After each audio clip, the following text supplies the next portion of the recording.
and we are live.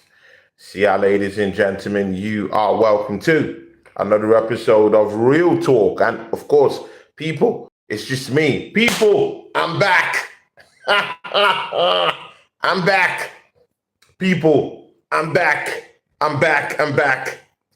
I mean, people, I actually took a 1 month break after Arsenal disappointed us last season and this season. And of course, you guys, I got married and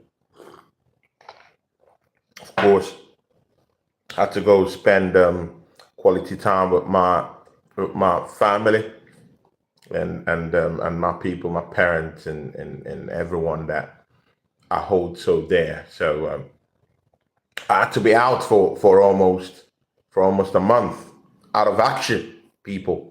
But the good thing there is that I'm back.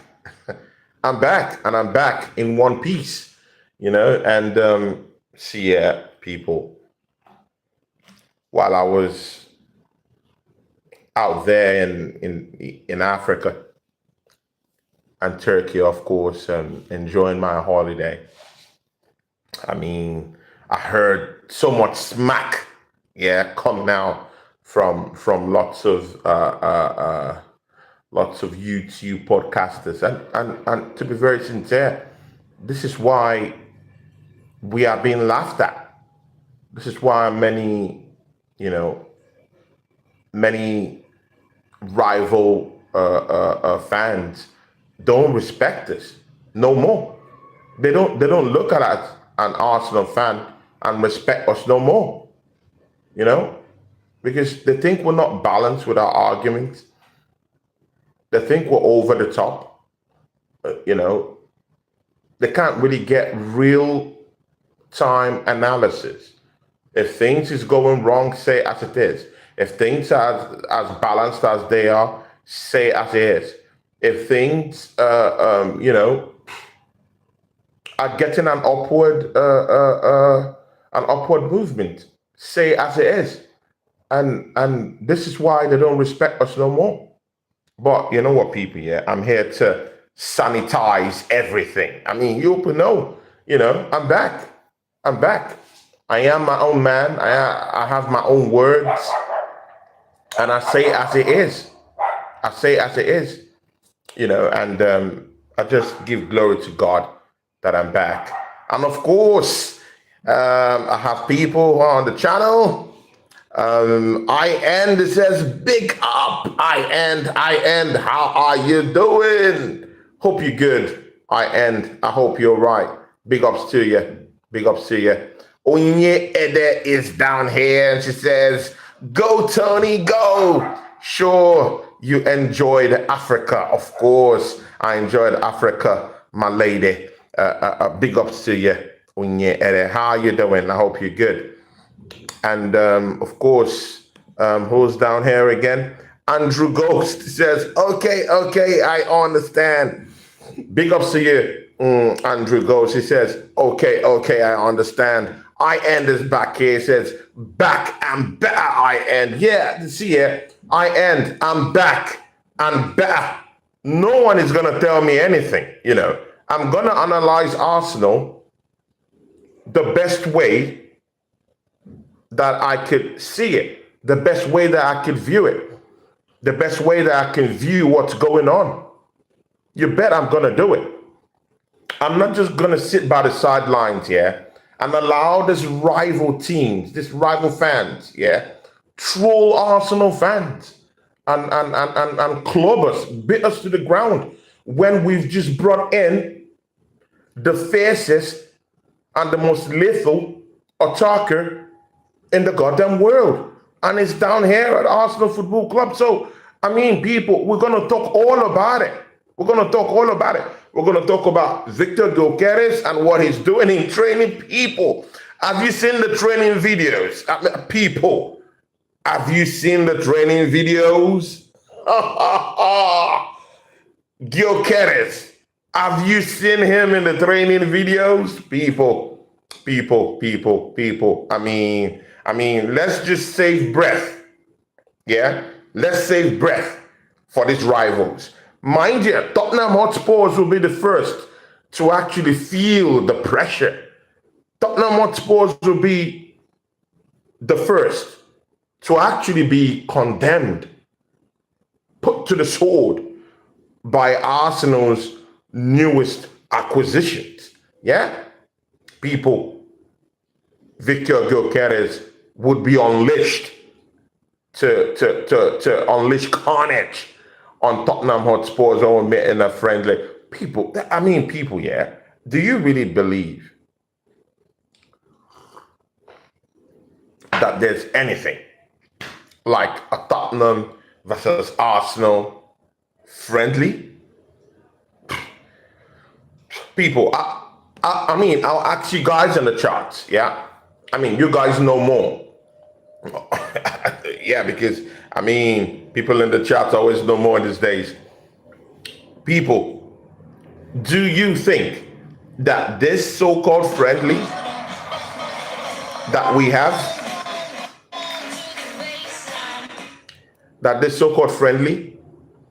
have, going on with Arsenal and Tottenham today in Hong Kong, do you ever believe that this is a friendly game? No, there is nothing, absolutely nothing. Yeah, absolutely nothing friendly about this game. It's a war. It's a goddamn war. Anytime we meet Tottenham Hotspurs, it's always a goddamn war. We don't like Tottenham. Tottenham don't like us. And I don't care. Yeah? We have to go to war with Tottenham Hotspur. See, people, listen to me. Arsenal need to smash up Tottenham Hotspurs today. And I know why I'm saying this. We need to set a big example today. We need to show Tottenham Hotspurs who's boss. Because we totally deserve to smash Tottenham Hotspurs today with the acquisitions that we've gotten and with some of the players that will be missing from their team today. No excuses. This is the first step in understanding our team. Throw away the friendly against AC Milan. The game against Newcastle, because that's a Premiership side, it's a valid Premiership side that we met, and a very technical one. Everyone knows anyhow how technical he is. Everyone knows how he plays. Everyone knows that in the absence of Isaac, he's still got a competitive team. So in that game against Newcastle, you saw how competitive that game was played. The high tempo, lots of tackles flying here and there. And people will call that a friendly. But in technical terms, I'm sorry, there's nothing friendly about that. There's nothing friendly about me in Newcastle in a friendly matchup in pre-season. There's nothing friendly in meeting Tottenham Hotspurs. We don't like these people, genuinely. We don't like them. And they don't like us. There's nothing about Tottenham Hotspurs that they actually like about us. They don't. So this is a big one. It's a big one today. And people, we want to see one person. Victor Gyökeres. I want to see him. But before we talk about Victor Gyökeres, Arsenal, Tottenham Hotspurs today, let's just open the book about Victor Gyökeres today. Yeah, that's the first thing we have to look into. Yeah, people, Victor Gyökeres. People, have you seen the training videos going on around social media? Just go to social media. Just type up Victor Gyökeres training videos and just feel why Arsenal fans have said we have been missing a world-class striker. Just go there. I mean, you be the judge. You go to the training videos, yeah,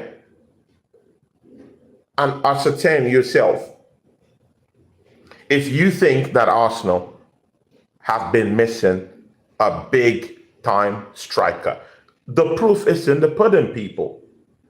The proof is in the pudding. It's there. It's there for you guys to see. It's there for you guys to see. But the thing I'll just like, okay, Leonard O'Mahony says, what about Leeds United? Leeds United, people, see, Leeds United, great team. They're back to the Premiership. I think they're strong. I think Leeds is a strong team. And if they can be able to add more quality to the team, because I still think they lack the asset in terms of asset, not mentality, because Leeds they've got a very, very big and huge mentality. And most of it, what happened in the Championship last season, they coming into this league, they're here for trouble. I see them pulling the string. People, I'm back. I'm sorry. I just had to, my gadgets were, my lighting was having an issue. So I just had to, cut the chase and come back. So people, yeah, see, Leeds is one of those teams that would literally cause a very, very big problem for most traditional teams. And, let's see what's going to happen when they come back. But do they have enough quality to actually go head to head? That's where I have a problem. Do they have a squad in depth to actually cater for the Premiership, cater for the FA Cup, cater for the Carling Cup? This is where the problem is. Because these teams usually have a team that's good enough. Leonard, I'm addressing you. Leeds is one of those teams that would really, really, really cause problems in the Premiership. But I doubt if they would cause more problems in the FA Cup without such a big squad. They have a far decent squad, but you still need that squad depth in your team, and you still do need marquee signing. So what are you guys doing in the transfer window? I mean, that's a more bigger question to all these smaller teams coming up. And that's why when you see teams like Sunderland unveiling a player like Granit Xhaka from the German Bundesliga, I mean, you have to start asking yourself questions if you're a Leeds fan. Why didn't we go for a player like Granit Xhaka? If Sunderland is going for such an imposing player, for such a player that really understands what it is to play in the Premiership, and Sunderland is going for him, making the team more stronger, more better, and more solid in the middle, Leeds have to look for that in the transfer window. Right now, Arsenal are currently having, lots of French players. Why haven't Leeds gone to their Arsenal counterparts to just talk business? Tell them that, hey, please, we need Fabio Vieira. I'm sorry, we need Nelson. Whether we like it or not, this kind of players would do, frankly, a decent job in Leeds. There might be that drop-off, from Arsenal to Leeds, but they might not be what Arsenal really need, but they are the kind of players that could literally help teams like Leeds, Sunderland, and I'm frankly shocked at why some of these Premiership teams, or even the teams that are being promoted, What? Big ups to Jolly Dread TV. He gets a po. Newcastle fan. I mean, Jolly Dread. I mean, I traveled. I'm just back, and I'm here to apply pressure. Apply pressure. And Jolly Dread, you're so lucky that I wasn't back last week. If not, me and you would have had words. I mean, see, Jolly Dread TV. You know how me and you roll. You know that, yeah? Every time you visit my channel, we go to war. I mean, look at what Max Dowman did to your team. I mean, come on now. Jolly Dread, look at what Max Dowman did to your team. And the kid isn't 16 yet. See, bro, come on, man. This season, we're going to have words. Big ups to Gyokeres. He says, do you think Sunderland will stay up in the Premier League? Sunderland. That's a tall ask.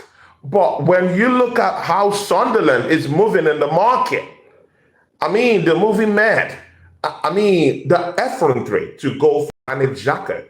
Yeah, and the way that business was done, you just have to give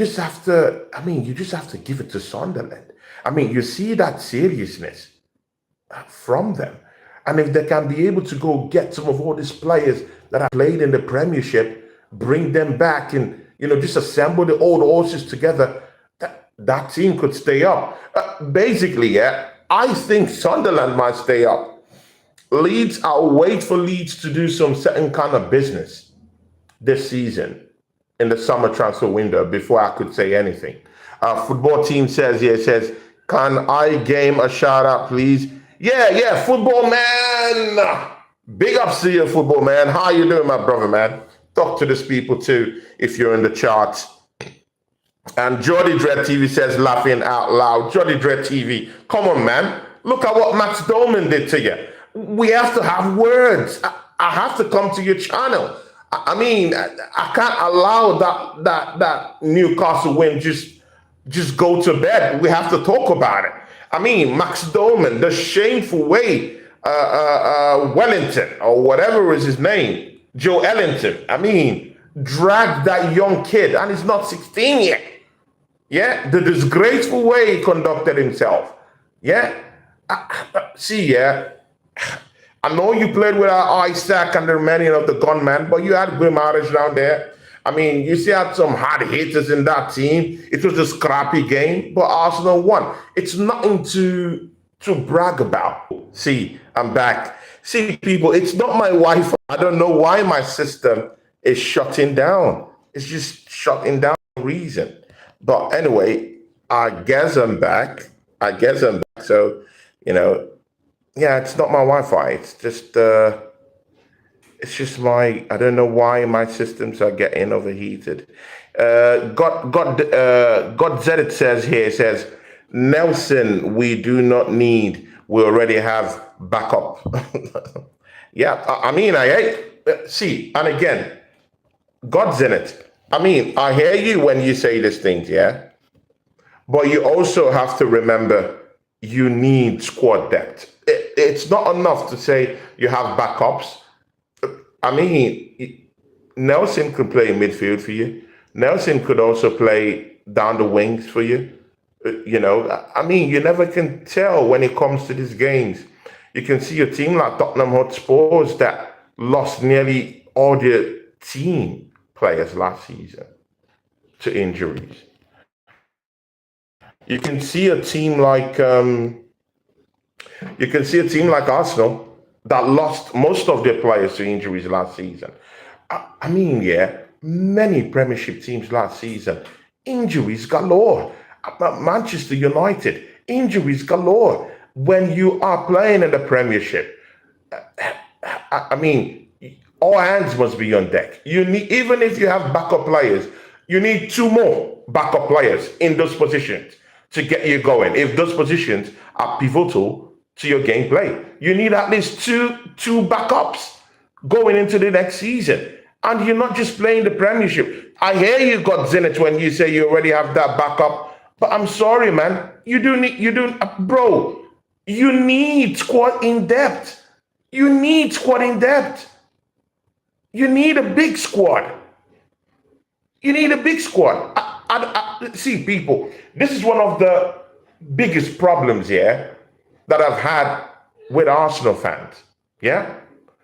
They just think that when you just have someone like, okay, we have a Gyokeres. Okay, we don't need any other. No, you do need a backup. Who's going to be playing the FA Cup?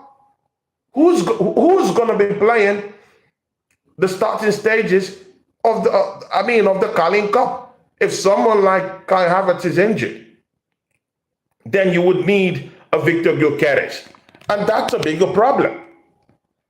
I don't need my players to be taken apart in the Carling Cup, to be taken apart in the FA Cup, and then with their fringeness start playing in the Premiership. It's not how I would like my team to go in the next season. But again, when you are in the Premiership and you go for players like eberichi, it opens everything up. You could actually maybe even use a Martinelli in the striking position.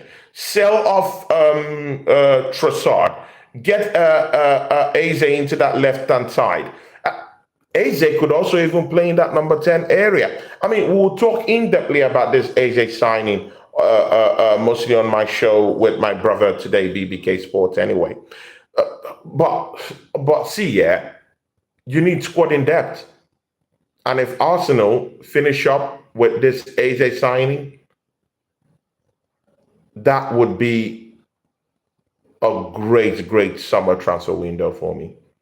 I would give it a 9 over 10 if we can be able to just finish up with this Eze signing. But anyway, God's in it says Burnley will go down. I also think Burnley will go down to, the customers in that any. Leonard says here, what do you think about the players we have bought so far? See, Leonard, going into this transfer window, let me be very frank with you, Leonard. Going into this transfer window, I was just really hoping for 4 signings. I needed a backup goalkeeper. I needed a striker. I needed someone to play in the middle in place of Martin Odegaard. I didn't think that Thomas Partey was going to leave the football club at the time when I was hoping for the signings anyway.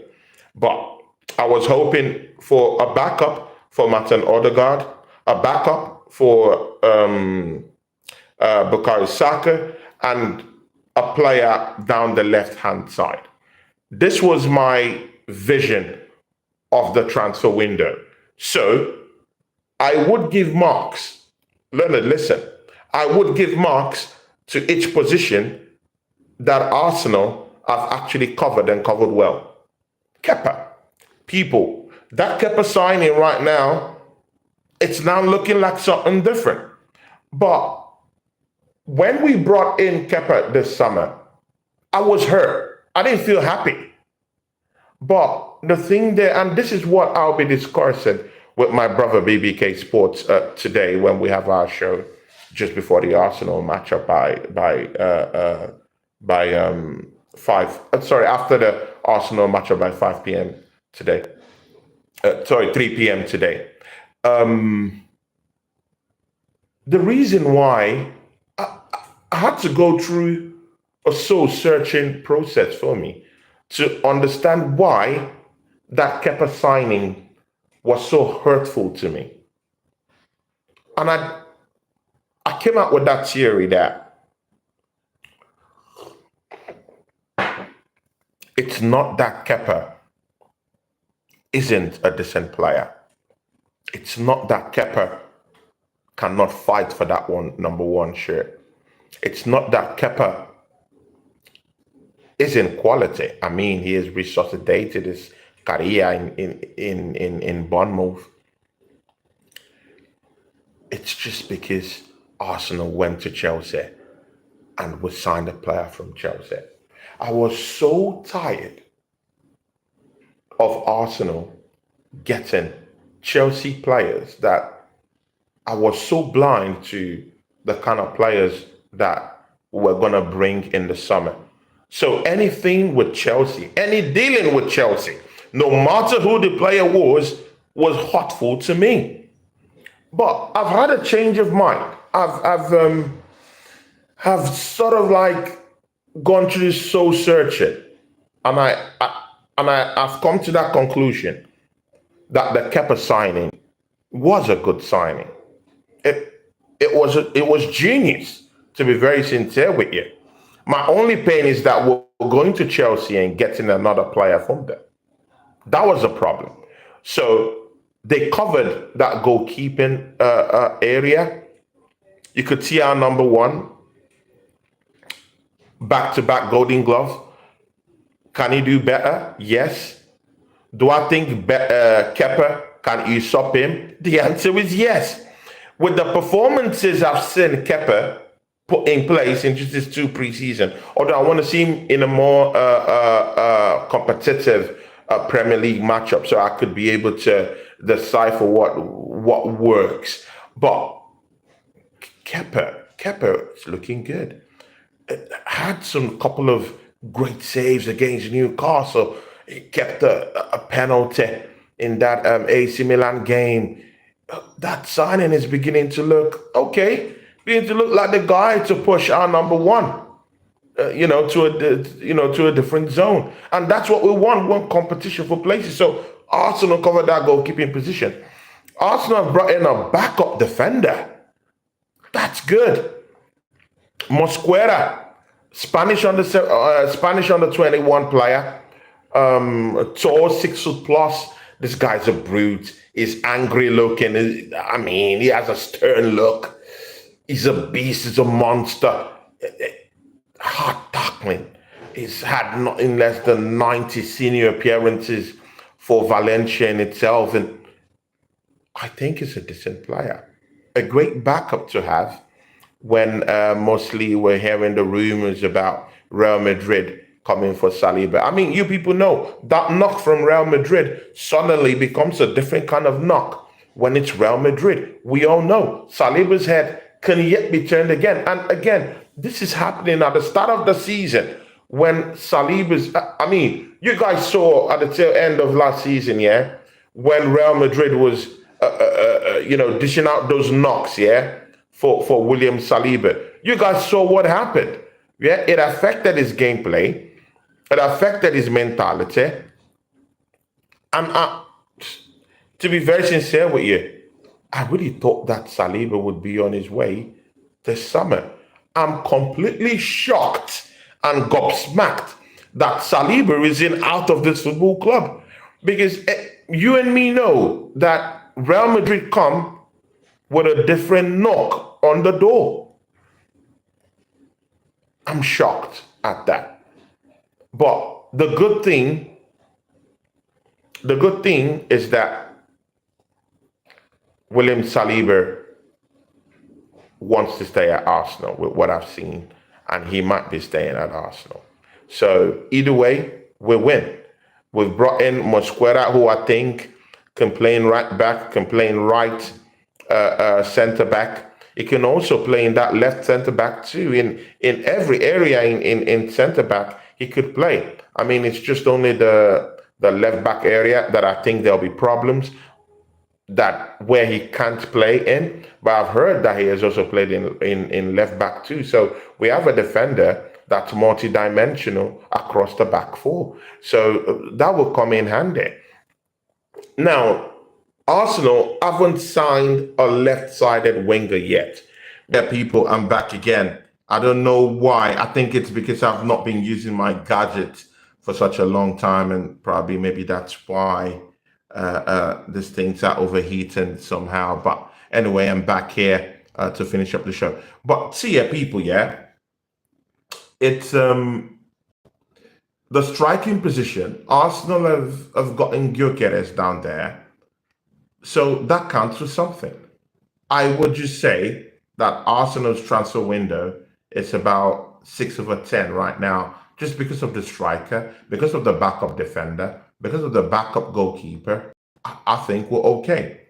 Mind you, Noni Madueke could also play. I mean, he played for Chelsea down that left hand side. It comes in as a backup for Bukayo Saka. Is it the backup that I wanted to see? The answer is no. Have I changed my stance about his quality? The answer is yes. I think Noni Madueke is a decent player. The only reason why I was so angry about that signing yet again, on like the Kepa stuff, is because it was another player from Chelsea. But his quality is far from shitty. I thought it was, it was just when he came from Chelsea. I just wanted to label him a shitty player. I don't think he's shitty. This is the truth. I was just so angry that he was coming from Chelsea. I mean, because I don't want any more signings from Chelsea Football Club. Yeah, but I think he's a decent player. He's a decent player, but is decent going to take us over, get us over the line? That's a different topic altogether.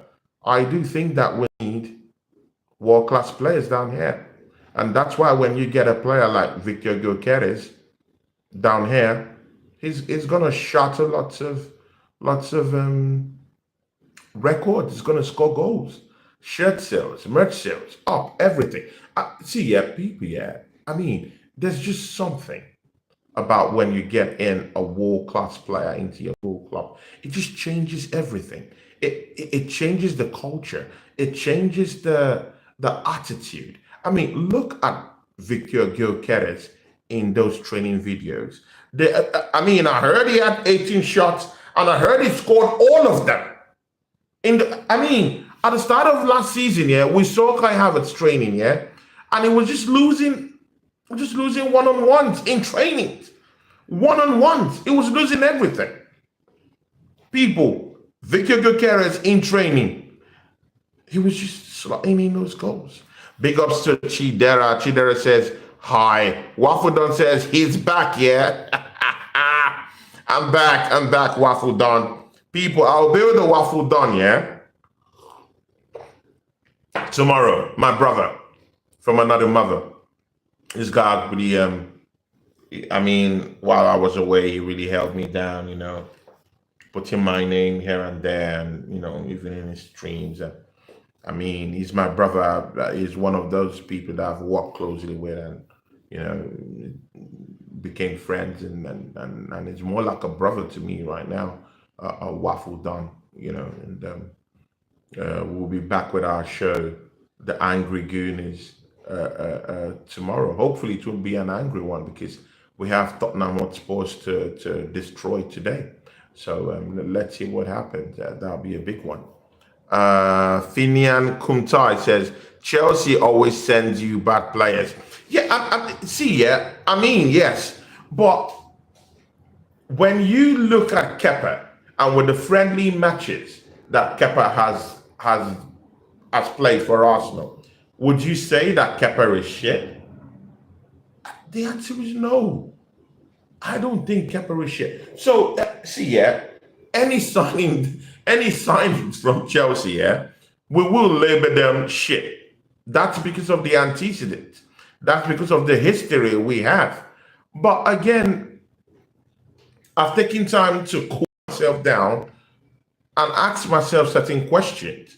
Why was I angry about the Kepa signing? Is it that Kepa isn't quality? The answer is no. Kepa is quality.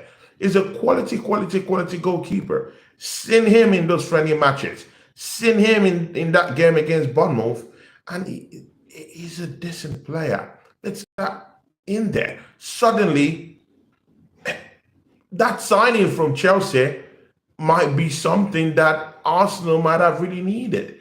So, I've asked myself that question, and I've been able to differentiate getting a player from Chelsea and if that player is quality in itself. So I was just angry because Arsenal always go down to Chelsea to get players, and it's usually the dead ones. But Kepa isn't a dead player. I think we need Kepa in our goalkeeping team. I think if he keeps his head down with the displays he's had in the preseason, he might be our number one. The confidence is getting, the way he's interacting with our back four is a little bit too overconfident for me, and I think is a decent signing. So let's see. We can't know unless we get into a competitive a season and test out Kepa. That's the only way we can be able to answer those questions.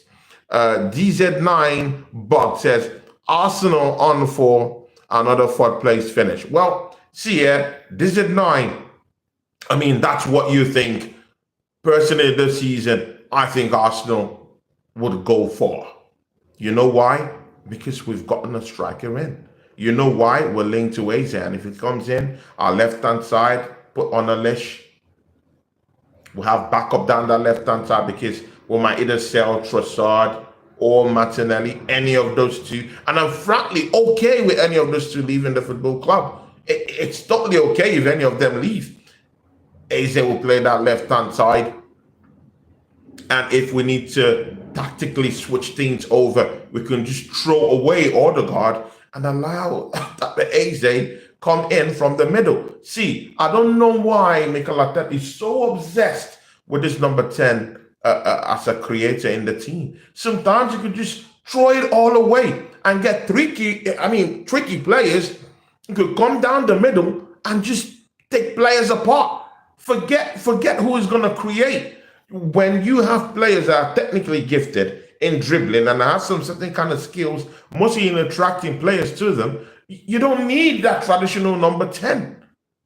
Suddenly, the players that can be able to attract more players to them with the way they play, like an Eze, like a Max Dowman, when they dribble, when they move ahead with the ball, it certainly opens up teams that keep a mid block, opens up teams that keep an extreme low block. Suddenly you find yourself not needing that traditional number 10 creator. And again, when you even look at that creating position, Martin Odegaard is always a guy that's leaning towards the right. Most skillful number 10s are number 10s that could actually multitask. They're always on the right. They're always on the left. And then suddenly your left side starts ticking. Eze can do a job down there. Mars Lewis Kelly now encroaches into the midfield left and starts helping us down there. Suddenly we don't need Kai Havertz down that left center mid, the way people would think we need him as a backup down there. We don't need him down there no more. We just need Mikel Arteta to do what is right. Go get us Eze, and it should just completely match that, so that would take Arsenal a long way. So see here, DZ9, if we get an Eze, I think we'll win the league. I'll go as far as that. Take that to the bank. Getting what wants a dentist will help. I won't flex. Getting what wants says, bro. Yeah, who said something here? Max Dowman is already smashing it for us. Yeah, God said it. Of course. Max Dowman. And you know what, yeah? Arsenal have been crying for that player that looks like, or that have the qualities of a player like Santi Cazorla. When Santi Cazorla was in the football club, yeah, this guy would literally dribble from the middle of the pitch and encroach into enemy lines. It drags up to 6, 7, 8 players along with it. He opens up play, opens up pockets. But the thing there with Max Dowman is that he doesn't just attract players to him while he dribbles. He does it in such a way that he saves space and he attacks within that space. And is that kind of guy that could shoot from outside the 18-yard box. So he's not just a threat in terms of him carrying the ball and dribbling and open up pockets. opening up lots of spaces. He's also that kind of player that attacks within that space, that saves those space and attacks within those space in such a way that he's very, very dangerous in terms of his attacking prowess. He can shoot. When you're a midfielder that attracts players to yourself while dribbling, and you know how to shoot and let go of the ball when you shoot, there's nothing stopping you. Max Dowman, just look at him against Newcastle, attracting all those players to himself and having a few shots. He had two great shots that were off target and one was on target. That's Max Dowman. That's what you need. Players who could cut in from the middle, because Martin Odegaard suddenly, he might throw one or two passes, over the loop passes. He might get a striker, with those his passes once or twice, but it's not enough. We need someone down that middle that could cut in into that middle and completely open gameplay, open the play, and attract players while doing so. So while Martin Odegaard is that kind of guy that would just pass the ball, he doesn't open play. He doesn't completely just shatter low block teams. They don't open up. They're not forced to just attack it or to just kind of defend against it. It doesn't attract players. But Max Dowman will attract at least 3 to 4 players. They could just keep 2 players down to outmark and to outmuscle Martin Odegaard. Yeah? But with Max Dowman, they would need 3, 4 players to keep check on him. He's already opened. He's already opened. He's already opened that low block team when 2 to 3 of of both your midfield and your attacking and part of your defensive force is actually trying to stop him. He has already opened it up already. So Max Dowman. But yet, there's still something that tells me about Max Dowman. He's ready, but we should be able to curb the expectancy. The pressure would be on him to actually perform this season as a young kid. And that's because of the pedestal that Arsenal fans have kind of like given him. So his development is key this season. We have to sparingly use it. Not all the time. It should be in our first team, but it should be one of those players that we could sparingly use and carefully integrate him into the first team. I don't want us to just look at him as a savior automatically, because that would be harmful to the Arsenal. We need to ease him into this season a whole lot, because we could just see in that Newcastle game, it took serious tackles in that game against AC Milan, in that game against Newcastle. So when you're that kind of a player, when you're as tricky as Max Dowman is, you attract players, you attract tackles. That's the negative side of the whole thing. You attract tackles, you attract nasty, just nasty tackles from here and there. And that's where it becomes risky. You don't want to open him up for an injury hit season. You want to develop him, you want to nurture him into his first full-fledged Premiership season. And I think he has players down there to help him out anyway. Ariko Dominic says, Mikel, only trophyless this season. Don't blame the board. See, Ariko, you have a big point there, huge point there. Fortnite Duo is down there, says, hi, I'll come back to you, Ariko. Finnan says, Arsenal fans don't disappoint. If you don't win anything this season, it will be out next season. I'm sure. Chidera Wangala said hi, he's back. Yeah, of course, people, I'm back. People, I'm back. And Ariko Dominic had something important to say here. He says, Mikel, only trophies this season. Don't blame the board. And see, Ariko, There is no way I would blame you for what you've written. That's true. Mikel Arteta have spent nothing less than £186 million this summer already. He didn't win us a trophy last season. Our biggest rivals won a trophy last season in Tottenham Hotspurs, and that manager has been sacked.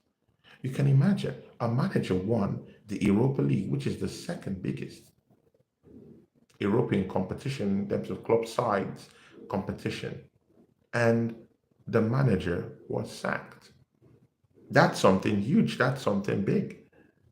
While Mikel Arteta, who just came second last season, is still on a job. He threw away the Carling Cup. He threw away the FA Cup. The Champions League, we were out in the semi-final. The finals would have done him a more, or would have given him a more better pedigree to show for last season. But we went out and no trophy. Arsenal had a horrible season last season. Take it or leave it. See, our biggest rivals had a trophy last season.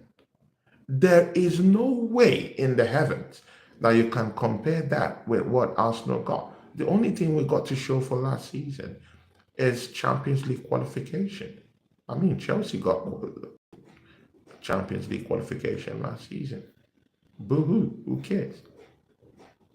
So, Mikel Arteta, with the investment that has gone into the club already this summer,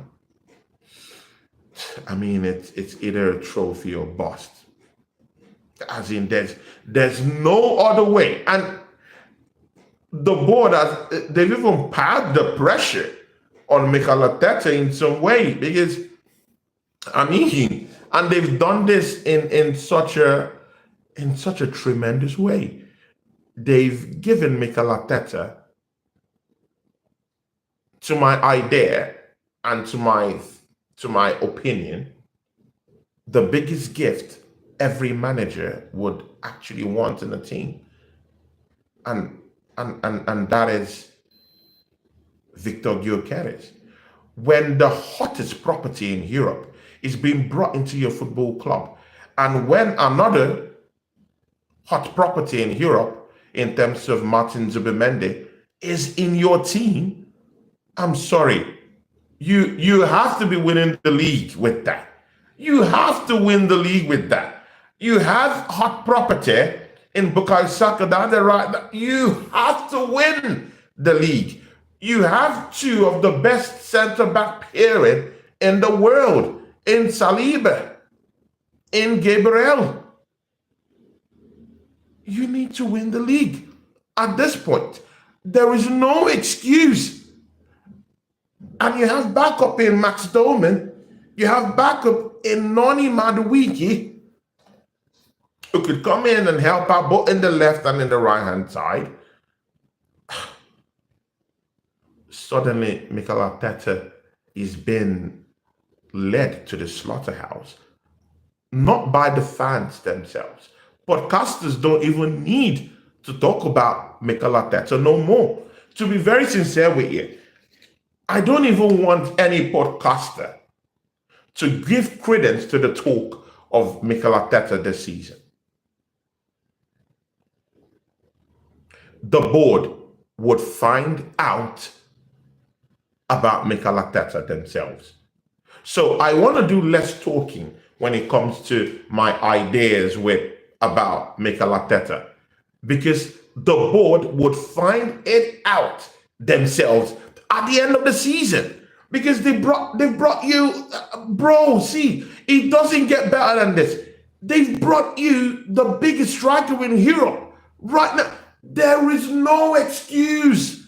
No excuse. You have to win the league. The league has to be won.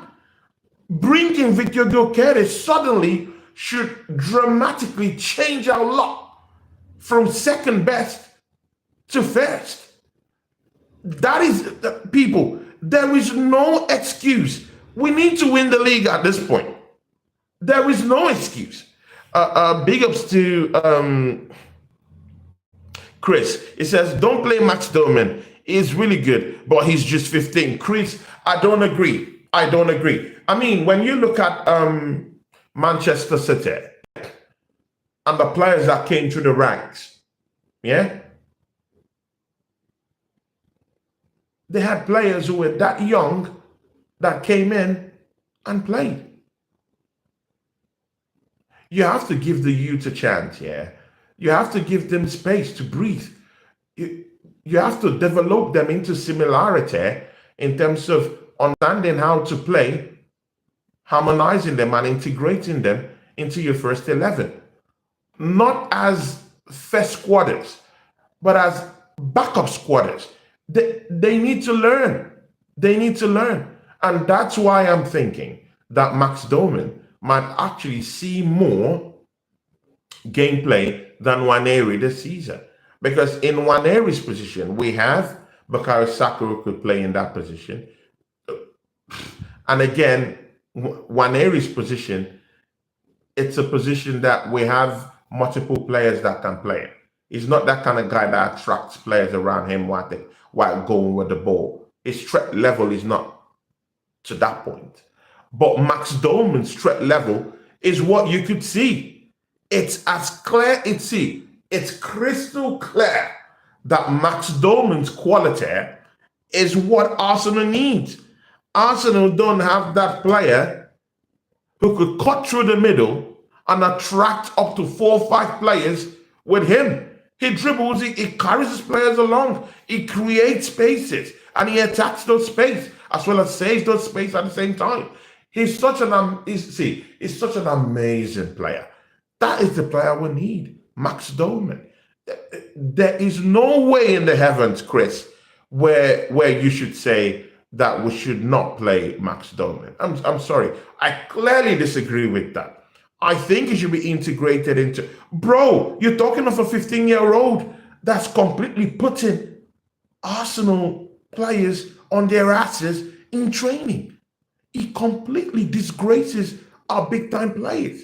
I mean, I saw a training where this guy I saw up to 4 or 5 players on their knees, some on their asses, in an Arsenal training, meted out to them by Max Dowman.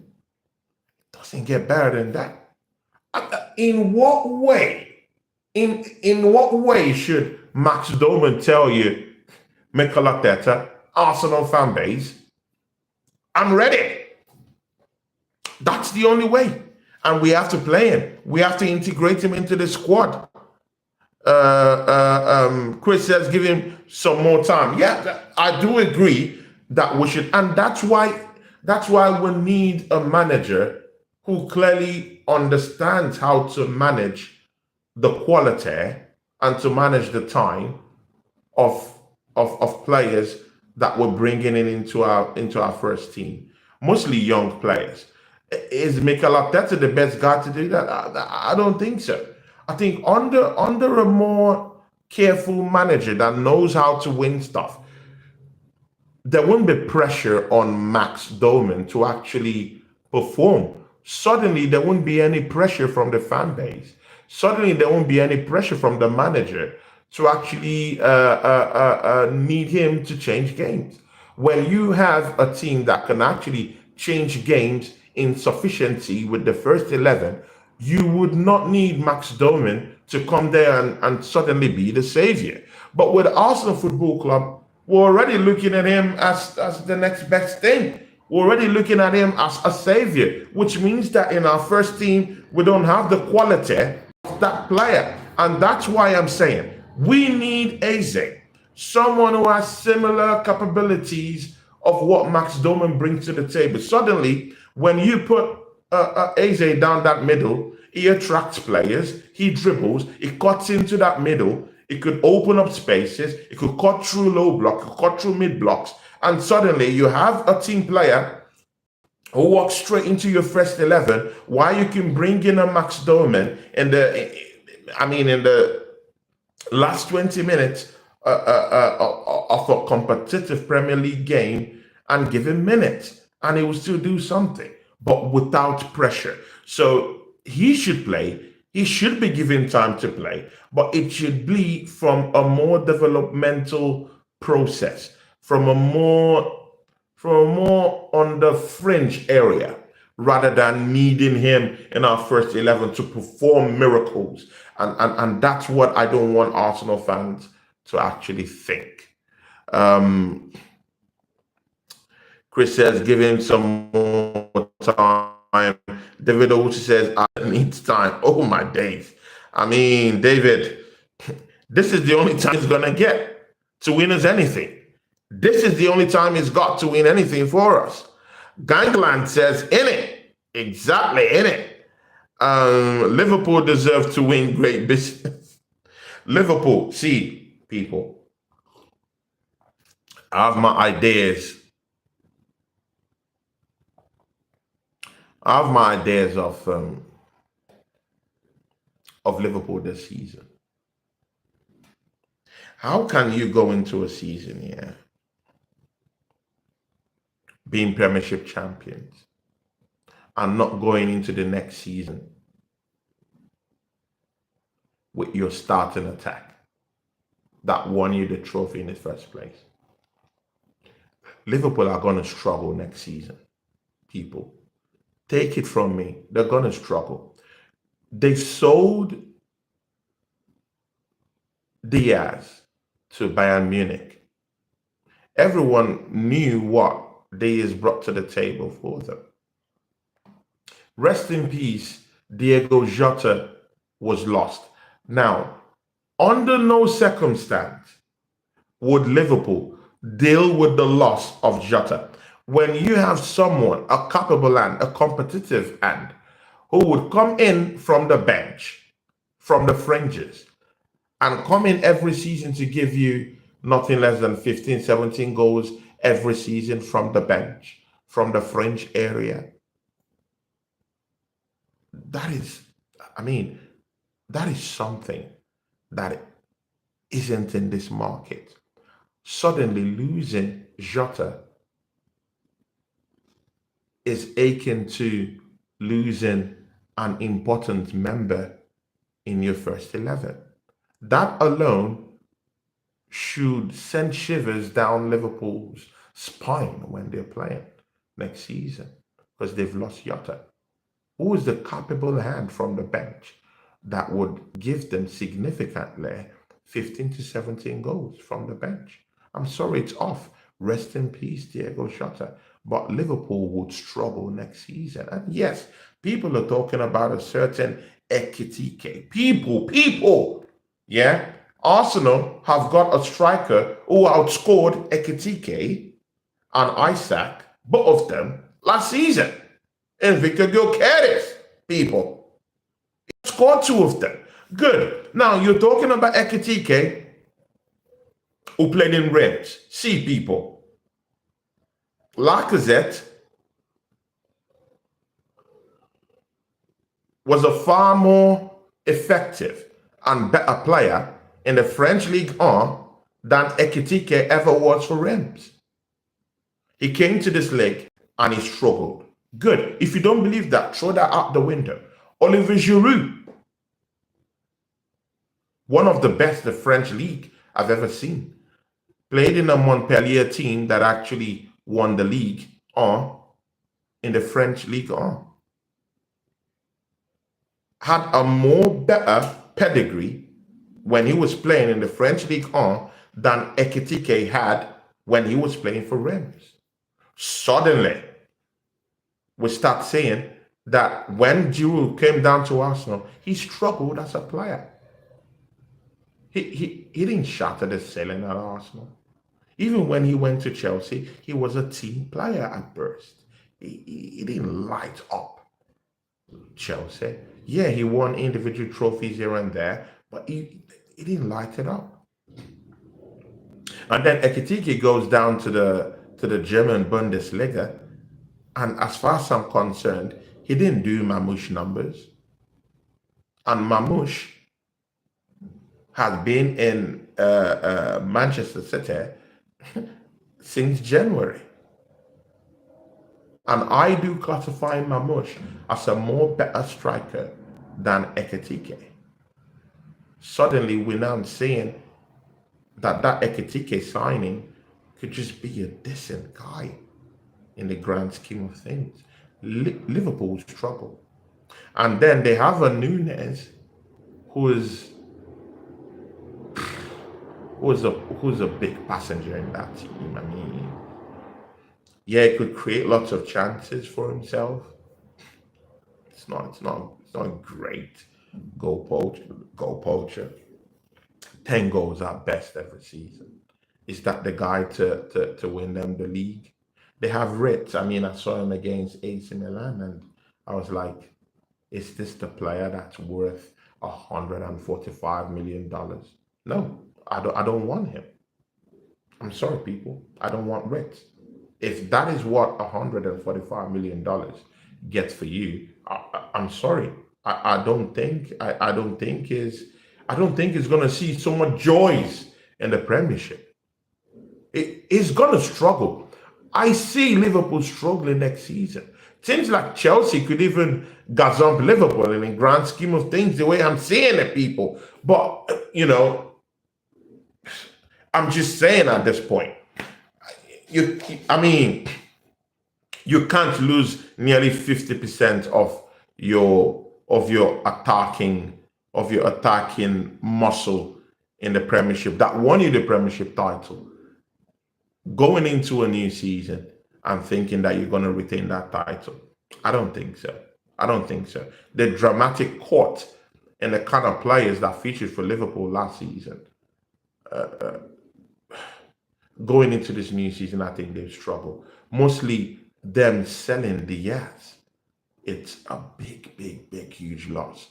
And Liverpool fans won't understand that. Yeah, it's good if you bring in Isaac, but again, you also have to think, Eddie Howe got the best out of him. Will Slot get the best out of him? That's another thing. Will he suit into that Liverpool frame? You have to talk about the injuries also to Isaac.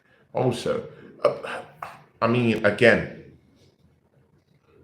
great player, but I mean, I've seen lots of players go into certain teams and just a total shadow of themselves.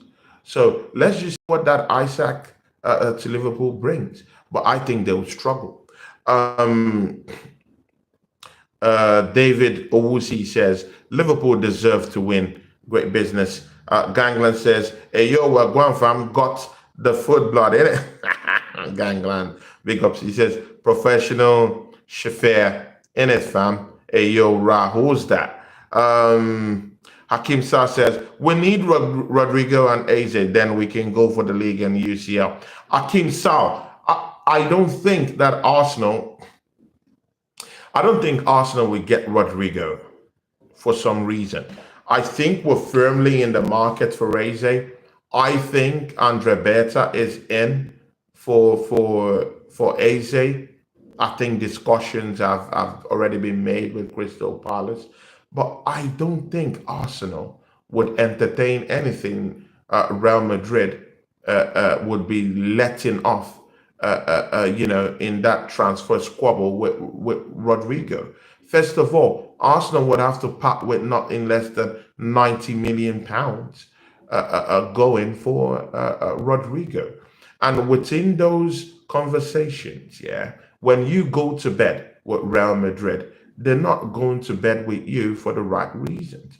They're going to bed with you for the wrongest of reasons to your team. They're there to deplete your team. They're there to take the goods that you have. And you people know that it's a different knock when Real Madrid knocks on your door. So if we're entertaining any discussions about Rodrigo, Real Madrid will bring up conversations about Saliba. Akinso! I'm talking to you, my brother. Big ups to you.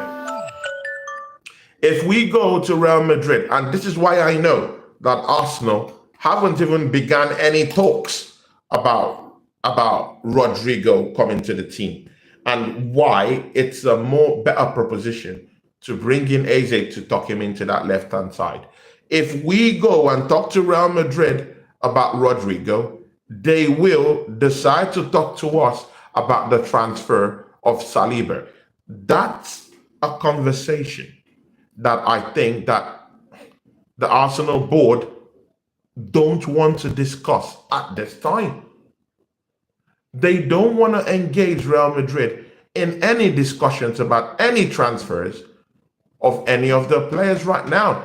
I heard that Real Madrid sent in a package of some couple of players, which included Rodrigo, and they wanted this transfer of Saliba going the opposite direction. I don't think that's what Arsenal needs at this point. And I mean, let's just get easy and close it up. Hamid says Arsenal is dog what? Oh my days, man. Chris says, I know, but he's just 15. Give him a little more time. Yeah, I hear. Hamid says, always. David Owusi, message retracted. Chris says, if you integrate him in the team, they will be targeting him. Yeah, exactly, Chris. That's what I said at the start of the show. I think is open target. People in back, mostly with what he did to Joe Linton in that game against Newcastle. He's gonna be open target. That is for sure. I really do think that he's gonna be open target. But again, you still have to integrate him in it. You just have to. See people, yeah. Thanks for coming to the show. Thanks for showing up today. We have that crunch game against Tottenham Hotspurs. I'll be back with my brother, BBK Sports today. Tomorrow, I'll do another show of mine, post-game show about the Tottenham game later today, later this evening. I would be with Northside after Telemann back. I would be with Waffle TV apps. I'll be with him tomorrow. Check local listenings for that one. I would be with Josh very, very soon. Our show is coming back. Paul Forward, Blue Nose. Big up, big up, Tony. Hope you're doing well. Yes, Paul, I'm back and I'm ready. I'm ready to go. I'm ready to go, people. Big ups to you, Paul Forward, Blue Nose. I hope you're ready for this season. How about Birmingham? I mean, what are your thoughts about Birmingham this season, Paul? So, people, you will catch me on a show by 3 p.m. today with BBK Sports. That'll be a crunch one. You guys know when me and my brother BBK decide to show up to the party, we show up. Yeah, nothing stops us. So 3 p.m. after the matchup, I'll be with him. Then in the evening, I'll be having a post-game show. And I might have one or two people come down the channel too. Also, within the weekend, I'll be on Sarcasm TV, back with the band. You know, I'll be there to gloat and to preach about the gospel of Victor Gyokeres. Martin Zubimendi in the same team, also Max Dowman. Mostly if we put Tottenham on a list today, I mean, that'll be a big show at Sarcasm TV with the family. TJ, you know, and Dante together. To be nice to meet the band again. Yeah, people. So this week, yeah, I'll be with Josh Truguna. This week we haven't started the time yet, but I'll be with him also, my brother. You know, and I'll be with Oregon Gunner from the start of next week. Oregon Gunner has been traveling, obviously, so you know, next week, you know, we'll rumble again. See, people, thanks for showing up to the party today. Like, subscribe. I'll be back 3 p.m. today with my brother BBK Sports, and I'll be watching that Arsenal matchup. From me to you, people, keep the peace. One love. Peace, people.